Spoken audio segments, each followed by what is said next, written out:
কৃষি ও কৃষকের মান উন্নয়নে সরকারের দেওয়া প্রদর্শনী প্লটের টাকা আত্মসাতের অভিযোগ উঠেছে মেহেরপুর সদর উপজেলা কৃষি অফিসারের বিরুদ্ধে। কৃষকদের দাবি, নামমাত্র কৃষি সামগ্রী দিয়ে তুলে নেওয়া হয় পুরো টাকা। অভিযোগ, বাজেটের তথ্য চাওয়ায় বদলি হতে হয় উপসহকারী কৃষি কর্মকর্তাদের। রাব্বি আহমেদের রিপোর্ট, জানাচ্ছেন সিরাজুমনি শুভ। কৃষি ও কৃষকের মান উন্নয়নে দেওয়া সরকারি সহায়তার টাকা আত্মসাতের অভিযোগ উঠেছে মেহেরপুর সদর উপজেলা কৃষি অফিসার মনিরুজ্জামানের বিরুদ্ধে। অভিযোগ, এর মাধ্যমে লোপাট হয়েছে আধুনিক চাষাবাদ সম্প্রসারণে বরাদ্দ রাজস্ব খাতের টাকা। সংশ্লিষ্টরা জানান, খাদ্যে স্বনির্ভরতা অর্জনের লক্ষ্যে সরকারি সহায়তায় উচ্চ ফলনশীল জাতের খাদ্যশস্যের জাত উদ্ভাবন করা হয়।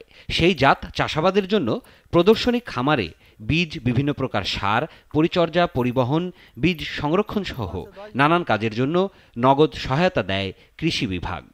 এতে কিছু হয়, এখানে যখন প্রতি স্যাচে সার দিতে হলে আপনার 10 থেকে 12,000 টাকা সার লাগে। যারা আমলিক করেছে তারা ছাড়া কেউ পায়নি, তাও লিডাররা। স্থানীয়দের অভিযোগ, মেহেরপুর সদরে দুর্নীতিবাজ কৃষি কর্মকর্তারা চাষিদের প্রদর্শনী স্থাপনের জন্য বরাদ্দ সরকারি টাকা বিভিন্ন অপকৌশলে লোপাট করছে। এগুলো দেওয়ার পরে আর কোনো টাকা পয়সা আমরা পাইনি, এবং এত নিম্নমানের এগুলো যে আমাদের কোনো কাজে আসে না। কি পরিমাণ টাকা ছিল, কতটুকু টাকা ছিল, আমরা 1 টাকাও পাইনি। বরাদ্দের তথ্য চাওয়ায় বদলির হুমকি দেওয়া হয় বলে জানান উপসহকারী কৃষি কর্মকর্তারা।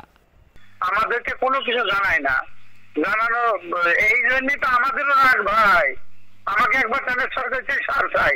বরাদ্দের বিষয়ে কিছু জানেন না মেহেরপুর জেলা কৃষি সম্প্রসারণ অধিদপ্তরের উপপরিচালক। এই ধরনের তথ্য আমার কাছে নেই, এটা আপনার সুনির্দিষ্ট তথ্য বলতে হয়। এখানে যদি কোনো প্রদর্শনী যেভাবে থাকবে করা, সেইটা সেইভাবে বাস্তবায়ন। প্রদর্শনী প্লটের জন্য দেওয়া সরকারি সহায়তার সঠিক ব্যবহার নিশ্চিতে দুর্নীতিবাজ এসব কর্মকর্তাদের দ্রুত অপসারণ চান মেহেরপুরবাসী।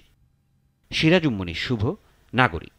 250-টিরও বেশি ডিজাইন অপশন নিয়ে ওয়ালটন স্মার্ট ফ্রিজ, বোঝে আপনার প্রয়োজন।